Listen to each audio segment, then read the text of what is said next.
Good evening. Tonight, on this final weekend before Tuesday's midterms, the party's strongest messengers hit the campaign trail, focusing on one state. That battleground, Pennsylvania. The political heavyweights rallying voters in a fight that could define the country well beyond this election. Tonight, President Joe Biden stumped together with former President Barack Obama in Philadelphia. CBS's Caitlin Huey-Burns is there tracking it all. Caitlin, good evening.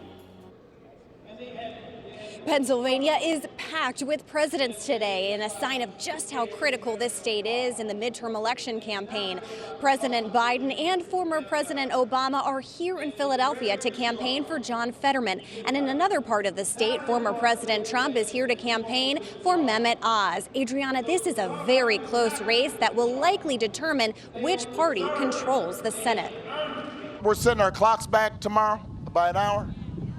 On Tuesday, let's make sure our country doesn't get set back 50 years. Obama laying out the stakes first in Pittsburgh. Biden starting his day in the Chicago suburbs. We've got to step up.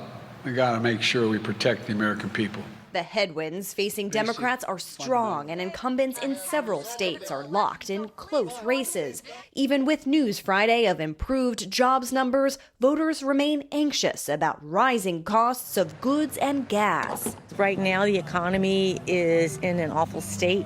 I feel that the prices have gone up in everything. When I go to the grocery store, it's absolutely horrendous. Fetterman responding to voters' economic concerns by swiping at corporate America. I think it's even much more critical to push back against the kind of the corporate greed and the price gouging as well. True. While Oz has focused his closing message around crime.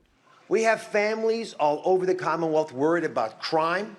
So much so they won't send their kids outside. The Keystone State is critical to Republicans' hopes of reclaiming a majority in the Senate and stopping the Biden agenda.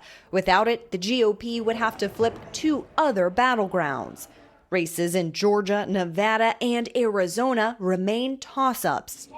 And Trump may be here for Oz and other candidates, but he also has 2024 on his mind. He's likely to launch another presidential campaign later this month. So, Adriana, these dueling rallies could be a preview of what's to come. Caitlin Huey-Burns, thanks so much.